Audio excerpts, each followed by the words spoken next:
Hello everyone. This is Upendra Saddala. Welcome to key news. ఈరోజు మన ముందున్న గెస్ట్ రాజశేఖర్ గారు. ఒక అడ్వకేట్‌గా మరియు కురబ సంఘం స్టేట్ యూత్ వైస్ ప్రెసిడెంట్‌గా, అలాగే బీసీ స్టూడెంట్ అసోసియేషన్ స్టేట్ ప్రెసిడెంట్‌గా చాలా బాధ్యతలు నిర్వహిస్తున్నారు. ఒక సామాన్యమైన కుటుంబంలో జన్మించి ఈ స్థాయికి ఎలా వచ్చారో ఈ ఇంటర్వ్యూలో తెలుసుకుందాం. నమస్కారం రాజశేఖర్ గారు. నమస్కారం ఉపేంద్ర గారు. చెప్పండి. అంటే మీ గురించి చెప్పండి. అంటే మీ మీ గురించి అండ్ మీ ఫ్యామిలీ గురించి చెప్పండి. ఏం లేదండి మా నాన్న పేరు శివయ్య గారు. మా అమ్మ పేరు శివమ్మ. ఓకే. మాది గార్లదిన్నె మండలం పెరంగచర్ల కొత్తపల్లి గ్రామం అని వస్తది. ఓకే. కానీ నేను పుట్టింది, పెరిగిందంతా గూడా గుంతకల్ నియోజకవర్గంలో ఉన్నటువంటి పాంబిడి దగ్గర కొండావరం అనే విలేజ్‌లో నేను పుట్టాను. మా అమ్మమ్మ దగ్గరే నేను పెరిగాను. ఇప్పటివరకు నేను ఇప్పుడు గూడా అక్కడే ఉంటున్నాను రాజకీయంగా గూడా. ఓకే.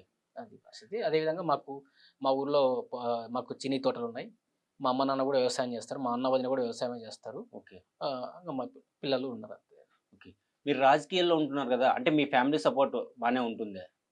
తప్పకుండా అండి. ఖచ్చితంగా రాజకీయాలే గాదు. మనం ఏ ఏ ఏ పని చేసినా కూడా ఖచ్చితంగా కుటుంబ సపోర్ట్ లేకుండా ఏది చేయలేము. ఓకే. ఖచ్చితంగా ఏంటంటే ఒక సామాన్య మధ్యతరగతి కుటుంబం నుంచి వచ్చినప్పుడు తప్పకుండా నేను రాజకీయాలకు క్రియాశీలకంగా నేను వచ్చినప్పుడు ఒకంత మా పేరెంట్స్ కూడా భయపడ్డారు. వద్దని చెప్పి చాలా సార్లు వారించే ప్రయత్నం కూడా చేశారు. కానీ నా మొండి పట్టుదల ముందు వాళ్ళ లాస్ట్‌కి తలగ్గొక తప్పలేదు. తర్వాత చేస్తున్నాను. నా పని నేను చేస్తా ఉన్నా. ఖచ్చితంగా వాళ్ళ మోరల్ సపోర్ట్ అయితే ఖచ్చితంగా ఉన్నది.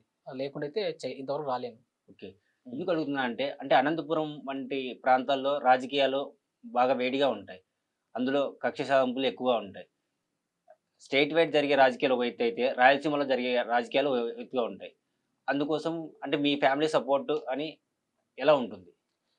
తప్పకుండా అండి. అంటే మీరన్నట్టు ఇప్పుడు సినిమాలో చూపించినట్టు ఇంతవరకు మీరు రాయలసీమ రాజకీయాలు ప్రత్యేకంగా అంటే ఖచ్చితంగా ఉంటాయి కానీ, మరి మీరన్నట్టు వైల్డ్‌గా గాని ఇదేంది మనకు ఫ్యాక్షన్ పూరిత రాజకీయాలైతే లేవని చెప్పడం ముమ్మాటికి ఉన్నాయి. కానీ ఒక ప్రశాంతమైన వాతావరణం అయితే సీమలో గూడా రాజకీయం నడుస్తా ఉంది. కానీ ఏంటంటే ఈ డబ్బు ఫ్యాక్టర్ అనేది కొంచెం బలంగా నడుస్తది. అది తప్పదు. కానీ ఏందంటే రాజకీయాల్లో డబ్బే ముఖ్యం కాదనేది విషయం అనేది మీకు తెలియజేసుకున్నాను. డబ్బు ముఖ్యమే కానీ డబ్బే ముఖ్యం కాదు. ఓకే. ఒక కమిటెడ్‌గా పని చేసుకుంటూ ఎళ్తే మాత్రం ఖచ్చితంగా ఏదో ఒక రోజు అవకాశం వస్తది. కానీ డబ్బుతో కూడిన రాజకీయాలు చేయాలంటే కాదు. కాబట్టి భారతీయ జనతా పార్టీ ఒక సుశిక్షితమైన కార్యకర్తగా ఖచ్చితంగా భారతీయ జనతా పార్టీ మీకందరికీ తెలిసిన విషయమే. ఒక సామాన్య కార్యకర్తలు కూడా ఈరోజు మనం చూసుకుంటే ఆంధ్రప్రదేశ్‌లో భీమవరం ఒక మున్సిపాలిటీలో కౌన్సిలర్‌గా ఉన్నటువంటి భూపతిరాజు శ్రీనివాస్ వర్మ గారు నరసాపురం ఎంపీగా మన 2024 ఎలక్షన్స్‌లో ఎంపీగా ఎన్నికవ్వడమే గాకుండా ఈరోజు ఆయన కట్ జేస్తే కేంద్ర సహాయ మంత్రి అయ్యారు. ఓకే. అదే విధంగా చూసుకుంటే తెలంగాణలో చూసుకుంటే ఒక ఉపాధ్యాయుడి ప్రైవేట్ ఉపాధ్యాయుడి కొడుకైనటువంటి బండి సంజయ్ గారు ఒక కార్పొరేటర్‌గా తన ప్రస్థానం మొదలుపెట్టి టౌన్ బ్యాంక్ డైరెక్టర్ అయ్యి, ఓకే. తర్వాత ఈరోజు చూస్తే ఎంపీ అవ్వడమే కాకుండా అదే విధంగా రాష్ట్ర అధ్యక్షుడిగా బాధ్యతలు వహించి ఈరోజు సాక్షాత్తు ప్రపంచంలోనే అతిపెద్ద రాజకీయ పార్టీ అయిన భారతీయ జనతా పార్టీకి జాతీయ ప్రధాన కార్యదర్శిగా విధులు నిర్వహిస్తున్నారు. అదే కిషన్ రెడ్డి గారు చూసుకున్న ఒక సామాన్య కుటుంబం నుంచి వచ్చి ఈరోజు ఒక ఆఫీస్ బాయ్‌గా మనకు ఇక్కడ ప్రస్థానం ప్రారంభించి ఈరోజు చూస్తే కేంద్ర క్యాబినెట్ మంత్రి అయితే దాదాపు మూడోసారో, నాలుగోసారో అనుకుంటే ఆయన రాష్ట్ర అధ్యక్షుడిగా ఉన్నాడు. ఇలా చూసుకుంటూ పోతే ఒకరిద్దరు కాదు. భారతీయ జనతా పార్టీ మన ఉభయ తెలుగు రాష్ట్రాల్లో చూసుకుంటే ఇంతమంది వేల మీద లెక్క పెట్టడం చాలా అశేషంగా చాలా కార్యకర్తలున్నారు. కాబట్టి Bharatiya Janata party is a cadre based party. కాబట్టి ప్రతి కార్యకర్తకు కూడా తప్పకుండా ఏ సమయంలో ఏ ఏ ఎక్కడ కూర్చోబెట్టాలి, ఎక్కడ వాళ్ళకి విలువ ఇవ్వాలనేది ఖచ్చితంగా భారతీయ జనతా పార్టీ నిర్ణయిస్తది. ఓకే. అడ్వొకేట్‌గా మీరు ఏ ఇయర్‌లో స్టార్ట్ చేశారు? అంటే నేను 2020 సంవత్సరంలో శ్రీకృష్ణదేవరాయ యూనివర్సిటీలో నేను ఒక లాలో స్టూడెంట్‌గా నేను జాయిన్ అయిన తర్వాత 2020లో కోర్స్ అయ్యింది జరిగింది. నేను తర్వాత 24లో మనకు మా సత్యకుమార్ యాదవ్ గారు మీకు తెలిసే ఉంటది. హ్మ్. మా జాతీయ కార్యదర్శి వారు. ఓకే. మూడోసారి మాకు ధర్మవరం నియోజకవర్గ శాసనసభ్యులుగా వారికి అవకాశం రావడం, వారు పోటీ అయిన బత్తలపల్లికి మండలానికి గూడా నేను గూడా వన్ ఆఫ్ ది ఒక క్రియాశీలకంగా నేను గూడా ఎలక్షన్స్‌లో ఉండడము. తర్వాత ఈ యొక్క రాజకీయ కార్యక్రమాల్లో కొంచెం నేను ఎన్రోల్ అవ్వడం గాని, ప్రాక్టీస్ చేయడం కుదరలేదు. కానీ ఓకే. ఇలా కంప్లీటెడ్ అయింది. ఓకే. అడ్వొకేట్‌గా ఉన్నప్పుడు రాజకీయాల్లోకొచ్చారా? రాజకీయాల్లోకొచ్చిన తర్వాత అడ్వొకేట్‌గా ఉన్నారా? ఆ విధంగా చూసినట్టయితే మనకు ఖచ్చితంగా రాజకీయాలు ఈ న్యాయవాద వృత్తి అనేది 2 కౌల పిల్లలని చెప్పొచ్చు. ఓకే. ఎందుకంటే 2 కూడా సిమిలారిటీస్ ఎక్కువుంటాయి. అది నేను గుర్తించి ఏం చేశా అంటే ఖచ్చితంగా మేము దీర్ఘకాలిక రాజకీయాల్లో కొనసాగాలనే ఉద్దేశ్యం ఉన్నప్పుడు ఖచ్చితంగా రేపొద్దున నాకో లేకపోతే నా దగ్గర ఉన్న వాళ్ళకో రేపొద్దున ప్రజలకో నా దగ్గరున్న మనుషులకో ఏదైనా న్యాయపరమైన సమస్యలొచ్చినప్పుడు ఖచ్చితంగా రేపు ఒక అడ్వకేట్ దగ్గరికెళ్ళాల్సిన పరిస్థితి రాకుండా నేనే చెబితే నాకొక చట్టం మీద అవగాహన గూడా వస్తది. అదే విధంగా నా నమ్ముకున్న వాళ్ళకి నేను న్యాయం చేయగలుగుతా అనే ఉద్దేశ్యంతో నేను చేయడం జరిగింది. ఓకే. లైక్ మన దేశంలో చూసుకుంటే ఇప్పుడు చాలా డైవర్స్ కేసెస్ అవుతున్నాయి భారతదేశంలోని. ఇంతకుముందు అమెరికా వంటి దేశాల్లో ఒక 50% 100%లో 50% మ్యారేజెస్ అయితే, 50% డైవర్స్ కేసెస్ ఎక్కువగా ఉన్నాయి. సో, ఇప్పుడు మన దేశంలో ఎక్కువ అవుతున్నాయి. దానికి మేజర్ రీజన్ ఏంటి? అంటే కొన్ని చెప్పని విషయాలుంటాయి. కొన్ని చెప్పలేని విషయాలుంటాయి. కానీ కొన్ని బహిరంగ చెప్పాల్సిన విషయం ఏంటంటే ఖచ్చితంగా ఈ ఉన్నటువంటి నేటి తరం ఉన్నటువంటి యువతీ యువకుల మధ్య అంటే పెళ్ళైన తర్వాత కొంచెం ఈ మేజర్‌గా అభిప్రాయ భేదాలు ఉండడం వల్ల జరుగుతుందని అనుకుంటున్నాను. ఓకే. నాకు తెలిసినంత వరకు. కాబట్టి ఇవన్నీ అడ్జస్ట్ చేసుకొని ఖచ్చితంగా ఏ బంధంలో గూడా భార్యాభర్తనే గాదు, ఒక అన్న తమ్ముడైనా, ఒక తల్లిదండ్రైనా, లేకపోతే తండ్రి కొడుకైనా ఏ బంధంలోనైనా ఖచ్చితంగా అభిప్రాయ భేదాలుంటాయి. ఓకే. వాటిని ప్రాతిపదికగా చేసుకొనే ఈ బంధాన్ని విడగొట్టుకుంటాం అనేది ఒక మూర్ఖపు చర్యగా నేను భావిస్తా. కాబట్టి ఖచ్చితంగా నాతి చరామి అని జెప్పేసి మనకొక పెళ్ళైనప్పుడు నేను నేను జీవితంలో నీ చెయ్యి విడవనని జెప్పేసి నువ్వు ప్రమాణం జేసి హిందూ ధర్మం ప్రకారం పెళ్లి చేసుకుంటావు. ఓకే. కానీ మధ్యలో ఒక చిన్న చిన్న విషయాలకి విడిపోయి బంధాన్ని తెగ్గొట్టుకోవడం అనేది నేను మూర్ఖపు చర్యగా చూస్తాను. కాబట్టి సర్దుకొని పోవాలి. ప్రతి బంధంలో కూడా చిన్న చితక పొరపాట్లుంటాయి. లేకపోతే జరుగుతాయి. కానీ వాళ్ళు తప్పు చేసినా వీళ్ళు అడ్జస్ట్ అవ్వాలి. వీళ్ళు తప్పు చేసినా వాళ్ళు అడ్జస్ట్ అయినప్పుడు ఖచ్చితంగా బంధం ముందుకెళ్తది. నిండు నూరేళ్ళు ఆ యొక్క బంధాన్ని కొనసాగించే అవకాశం ఉంటది. అంటే ఇప్పుడు మన నాన్న వాళ్ళ జనరేషన్‌లో పెళ్ళిళ్ళు జరిగాయి. బాగా అంటే కలిసి పని చేసుకుంటున్నారు. కానీ మన జనరేషన్ వచ్చేసరికి పెళ్ళిళ్ళు జరుగుతున్నాయి. బట్ అందులో ఏంటంటే చాలామంది విడిపోతున్నారు. తొందరగా విడిపోతున్నారు. అంటే మన నాన్న వాళ్ళ జనరేషన్‌కి, ఈ జనరేషన్‌కి తేడా ఏంటి? అంటే ఇక్కడేంటంటే అండి, అప్పుడు తప్పకుండా ఒకటి మౌలికమైన వ్యత్యాసం ఏందంటే, అప్పుడు మన నాన్న జనరేషన్ ఏంటంటే, కొంచెం ఈ సమాజానికి భయపడడం గాని, అంటే మన ఇలా జరిగితే ఏమన్నా సమాజం ఏమనుకుంటదని ఒక భయం, భక్తి. అదేవిధంగా పెద్దల అంటే వాళ్ళ తల్లిదండ్రులు గాని, వాళ్ళ కుటుంబ సభ్యులు ఉంటారు కదా! పెద్దలు భయపడేవాళ్ళు. వాళ్ళు చెప్తే లేరా ఏదైనా తప్పు జరిగిపోయిందిలే నువ్వు సర్దుకొని పో. మంచిగుండని చెప్పడం లేకపోతే గాని వాళ్ళు ఏదైనా ఆ భయం, భక్తి అనేది ఉండేది. ఓకే. ఉండేది. కానీ ఇప్పుడేమైపోయిందంటే, ఖచ్చితంగా అంటే ఒక యువకునిగా ఆ మాట చెప్పడానికి నాకు ఒకంత విచారం వ్యక్తం చేస్తున్నప్పటికి గూడా, ఖచ్చితంగా మనం అంగీకరించిన వాస్తవం ఏంటంటే, తప్పకుండా ఈ పెద్దల పట్ల గౌరవం గాని, అదే విధంగా ఇక బంధం విషయంలో ఉన్న సిన్సియారిటీ గాని, సీరియస్‌నెస్ గాని తగ్గిపోయింది. ఓకే. విచ్చలవిడితనం కొంచెం పెరిగిన మాట వాస్తవం. ఓకే. హ్మ్. ఇప్పుడు మన భారతదేశంలో చూసుకుంటే మొత్తానికి రేప్ కేసెస్ ఎక్కువవుతున్నాయి. యెస్. సపోజ్ ఇప్పుడు వెస్ట్ బెంగాల్ లాంటి ఇన్సిడెంట్స్ చూసుకుంటే చాలా జరుగుతున్నాయి. అంటే మన భారతదేశంలో చట్టాలు కఠిన చర్యలు తీసుకోకపోవడం వల్ల ఇటువంటి ఇన్సిడెంట్స్ జరుగుతున్నాయా? తీసుకున్నా సరే దాన్ని అమలు చేయకపోవడం వల్ల ఈ ఇన్సిడెంట్స్ జరుగుతున్నాయా? అంటే భారతదేశంలోనే అనే మాట నేను అంగీకరించనండి. ఎందుకంటే ప్రపంచవ్యాప్తంగా అన్ని చోట్ల జరుగుతున్నాయి. కానీ మనం భారతదేశం గురించి మాట్లాడుతున్నప్పుడు ఖచ్చితంగా పోలిస్తే ఈ యొక్క 10 ఏండ్ల నరేంద్ర మోడీ గారి సమర్థవంతమైన నాయకత్వంలో ఈ యొక్క విషయాలు తగ్గినాయనే మాట వాస్తవము. కానీ ఏంటంటే ఇక్కడ నరేంద్ర మోడీ గారు కావచ్చు, రేపొద్దున ఇంకొక నాయకుడు వచ్చినా, ఇంకోటి వచ్చినా వీళ్ళందరూ కాపలా కాయలేరు. ఓకే. ఇది మన ఏందంటే మన స్పృహలో ఉండాల. అరే! మనం సాటి గౌరవించాలా? లేకపోతే ఇలా చేయడం తప్పు కదా! రేప్ చేయడం అనేది ఒక అనైతికమైన చర్య గదా! అనేది ఒక మన యొక్క మనస్సాక్షి తెలిసిన విషయం ఉండాలి. ఓకే. ఈ పేటరేగిపోయి ఎవరు పడితే వాళ్ళని చేయడము, ఇలా రేప్ చేయడం కూడా అంటే ఒక విధ్వంసం చేయడము, అదేవిధంగా మీరనుకున్నట్టయితే మనం చెప్పినట్టు కలకత్తా కళాశాలలో ఒక నర్స్‌ని ఒక డాక్టర్‌ని చేయడం గాని, అదేవిధంగా మనకు తెలంగాణలో చూసుకుంటే మనకు దిశ సంఘటన కానీ ఇట్లా రకరకాలు ఉన్నాయి. ఇవన్నీ కూడా ఏంటంటే ఇది ఒక మానవుని యొక్క నైతిక విలువ మీద ఆధారపడి ఉంటది. ఓకే. వీళ్ళెవ్వరు కూడా కాపలాగాలేరు. పోలీసు యంత్రాంగం గావచ్చు, అదేవిధంగా ఒక రాజకీయ నాయకులు గావచ్చు, ఒక ప్రధానమంత్రి గారు గావచ్చు, రాష్ట్ర ముఖ్యమంత్రి గావచ్చు, ఒక ఎమ్మెల్యే గావచ్చు, ఎంపీ గావచ్చు. ఇదేంటంటే వాళ్ళు పాలనా పరంగా ఉంటది గానీ, ఒక మనిషి ఇది చేయకూడదు, చేయాలి అనే ఒక ఏందంటే మన క్యారెక్టర్ మీద గాని, అదేవిధంగా మన ఆలోచన తీరు మీద అది ఆధారపడి ఉంటది. ఓకే. అరే! ఇలా చేయకూడదు గదా! అరే! ఆ మహిళ నాకు ఒక సాటి అక్కలాగో, చెల్లెల్లాగో, నా అమ్మలాగో అనేది ఆలోచన జేయాల. ఓకే. ఆ విధంగా లేనప్పుడు ఎవరేం చేయలేరు. ఇప్పుడు మీ మనసులో ఉందండి. ఆ ఎదుటికి వెళ్ళే ఒక మహిళ మీరు ఏ దృక్కోణంతో చూస్తున్నారు అనేది సీఎం వచ్చి అబ్జర్వ్ చేయలేడు గదా! అరే! నువ్వు అలా చేయొద్దు అని చెప్పడానికి. వాళ్ళ పనులలో బిజీగా ఉంటారు. కానీ ఇది ఒక మానవ నైతిక విలువల మీద ఆధారపడి ఉంటది. ఓకే. అంటున్నారు గదా! అంటే మన భారతదేశంలో చూసుకుంటే 2020లో చూస్తే దాదాపుగా 8,665 సంవత్సరానికి ఉన్నాయన్నమాట. ఆ సంఖ్య పెరిగింది. అంటే 2021లో చూసుకునేలకే పెరిగిందనమాట. సో, రోజుకి 86 రేప్ కేసెస్ రిజిస్టర్ అవుతున్నట్లు ఒక సర్వే విడుదలైంది. సో, అంటే ఎలా కట్టడి చేయడానికి ఏమన్నా శిక్షలేమన్నా అమలు చేయాలా దీని గురించి? ఖచ్చితంగా అండి. మీరన్నట్టు అంటే మనం అనుకున్నట్టు ఇందాక కలకత్తాలో డాక్టర్ విషయం గావచ్చు, దిశ సంఘటన గావచ్చు, అంతకుముందు నిర్భయ గావచ్చు, ఇవన్నీ గూడా సంచలనం అయిన తర్వాత అందరికీ నోటీస్‌కొస్తున్నాయి గానీ, ఏదో మారుమూల గ్రామాల్లో, ఒక తండాల్లో, గిరిజనుల్లో గృహాల్లో జరుగుతున్నవి రకరకాల ఎక్కడెక్కడ మారుమూల ప్రాంతాల్లో జరుగుతున్నవి మనకి నోటీస్‌కి రాకపోయినా కూడా చాలా ఉన్నాయి. కానీ ఇవన్నీ అరికట్టాలంటే ఖచ్చితంగా మాత్రం ఒక కఠినమైన శిక్షలు అమలు అవుతేనే మాత్రం ఇవి కట్టడి అయ్యే అవకాశం ఉంటది. ఓకే. ఎందుకంటే బాబు, బుజ్జి అని చెప్తే వినే పరిస్థితి ఉండదు. లైక్ ఇప్పుడు చూసుకుంటే న్యాయస్థానంలో అంటే పేదవాడికి ఒక న్యాయం జరుగుతుంది. వీఐపీస్‌కి ఒక న్యాయం జరుగుతుంది. రీసెంట్‌గా చూసుకుంటే 'అల్లు అర్జున్' కేస్ విషయమే కావచ్చు. కింద కోర్టు వచ్చి ఆహ్, బెయిల్ రాకుండా చేస్తే పై కోర్టుకి వాళ్ళు అప్పీల్ చేయడం వల్ల బెయిల్ వచ్చింది. అంటే ఎందుకు? అంటే వీఐపీకి ఒక న్యాయం ఉంది. పేదవాడికి ఒక న్యాయం ఉంది. అదే ఒక పేదవాడు తప్పు చేస్తే వెంటనే జైల్‌లో వేస్తారు. అలా ఏం లేదండి. పెద్ద పేదవాడు, చిన్నవాడు అనేది మనకు సమకాలీన సమాజంలో ఉంటుందేమో గానీ, చట్టం ముందు అందరూ సమానమైన మన రాజ్యాంగం ఏదైతే చెప్తాదో ఖచ్చితంగా 100% అమలవుతది. ఓకే. ఖచ్చితంగా ఏందంటే అక్కడ ఏమైందంటే అది ఆ ప్లేస్‌లో అల్లు అర్జున్ గారున్నా, ఇంకొక వేరే వాళ్ళున్నా ఎవరున్నా గూడా అప్పీల్ చేసుకెళ్ళి వాళ్ళు తీసుకెళ్ళి చేయగలుగుతారు అంతే. అక్కడ న్యాయం ఏదుంటే అదే చెప్తాడు.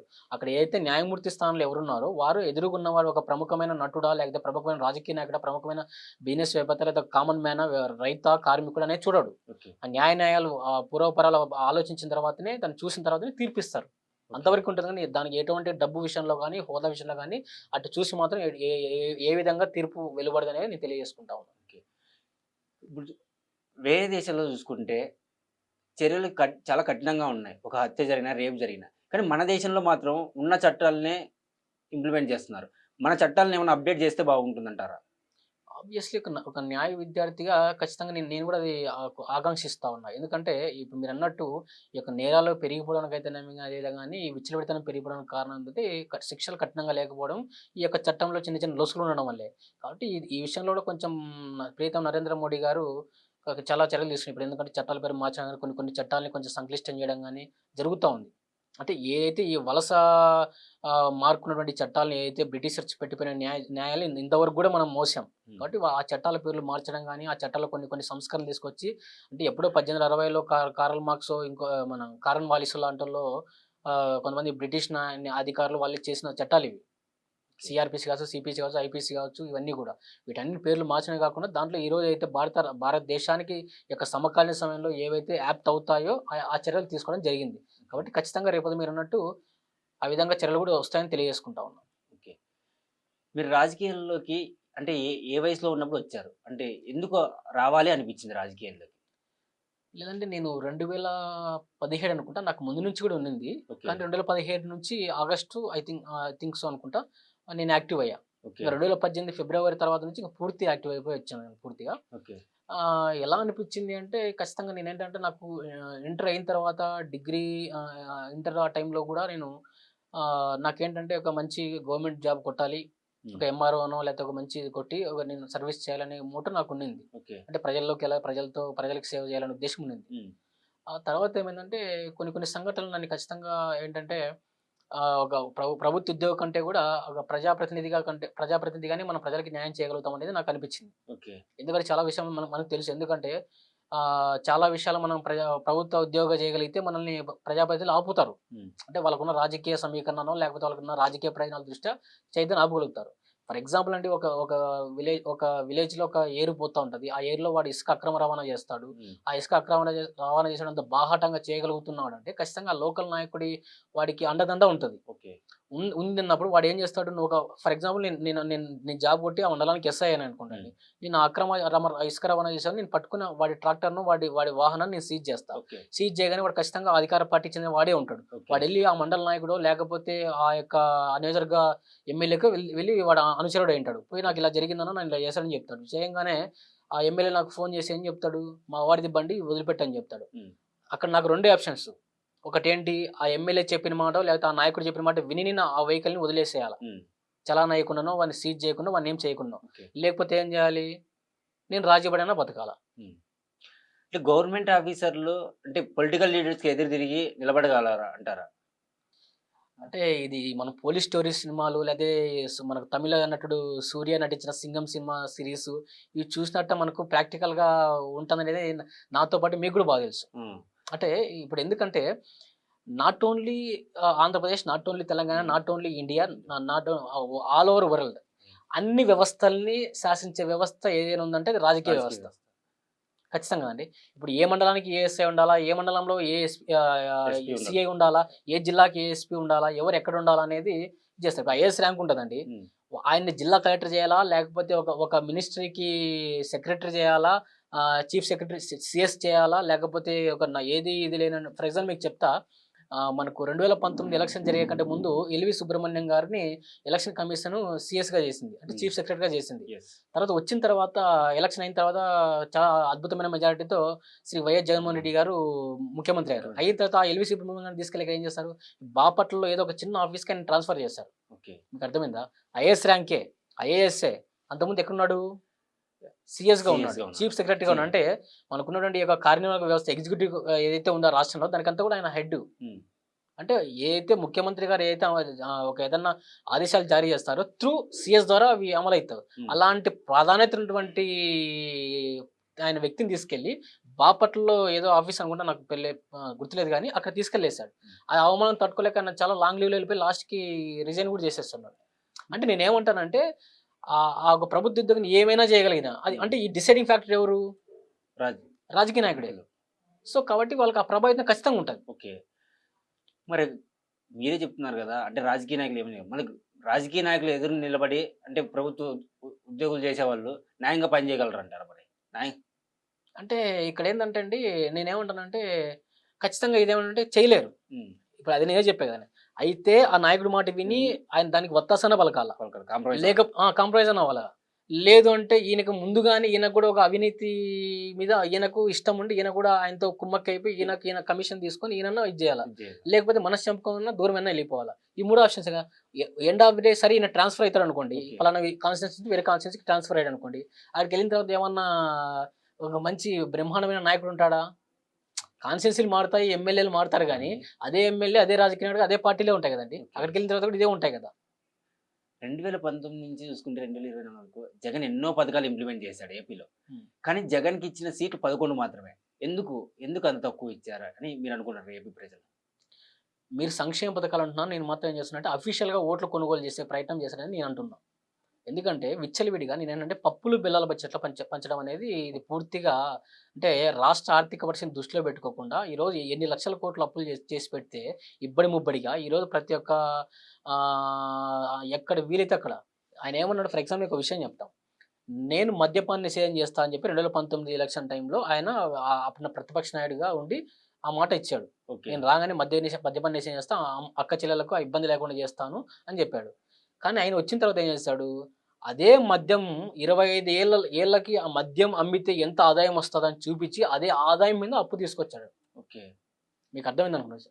అంటే ఆయన అధికారం వచ్చేంత వరకు చెప్పిన మాట వేరు. ఓకే. వచ్చిన తర్వాత అదే మద్యం అమ్మకాల మీద ఆయన అప్పులు తీసుకొచ్చాడంటే ఆయన ఆ గొప్పతనం మీరు అర్థం చేసుకోవాలా.